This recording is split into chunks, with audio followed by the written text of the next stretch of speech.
Ladies and gentlemen, the Florida NAACP are urging Black people not to visit the Sunshine State. So they sent out a warning.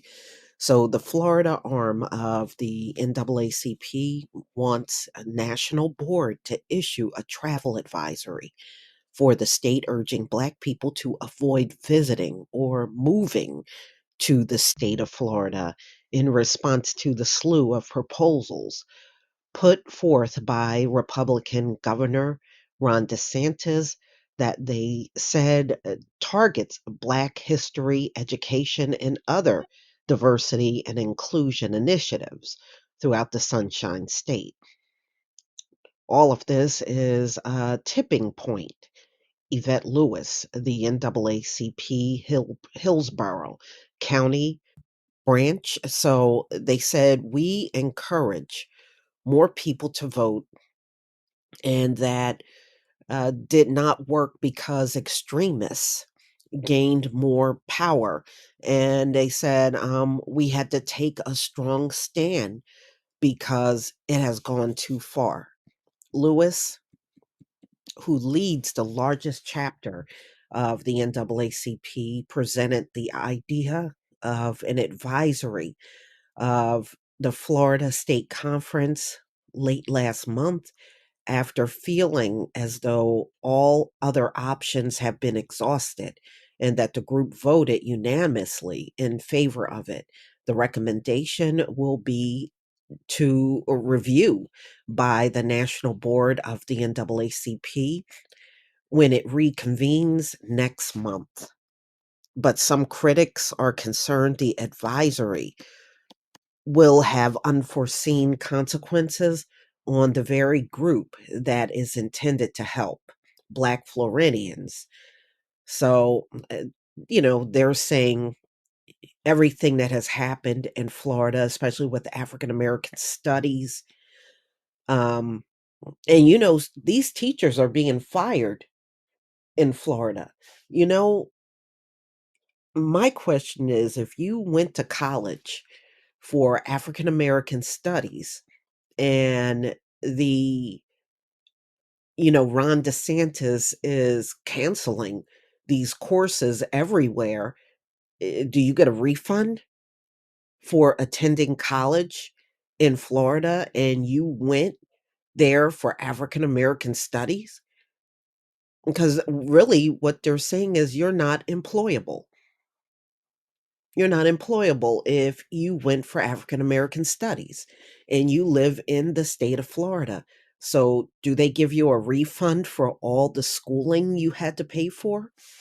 Might want to think about a class action.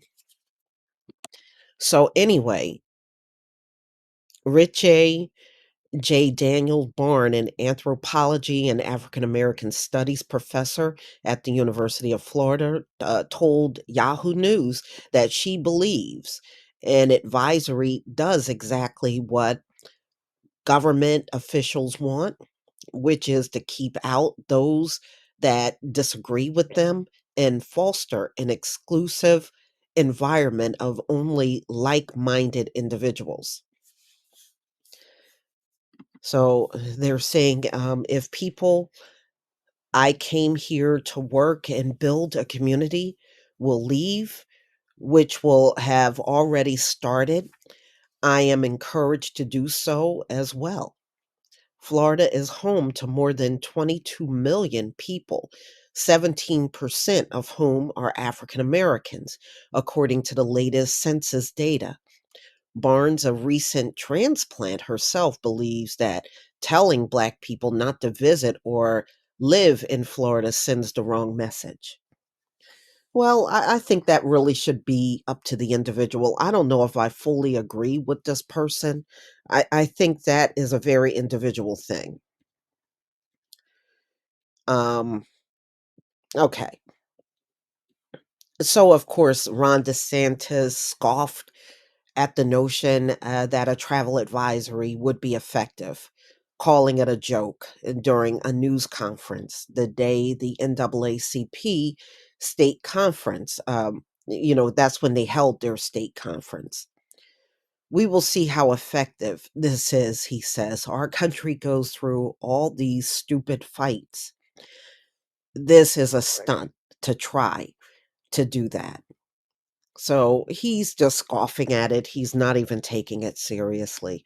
But y'all, it's really not about Ron DeSantis at the end of the day.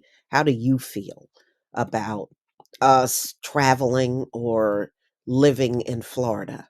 And you got to also take into account Ron DeSantis is not going to be the governor forever. He's in his final term.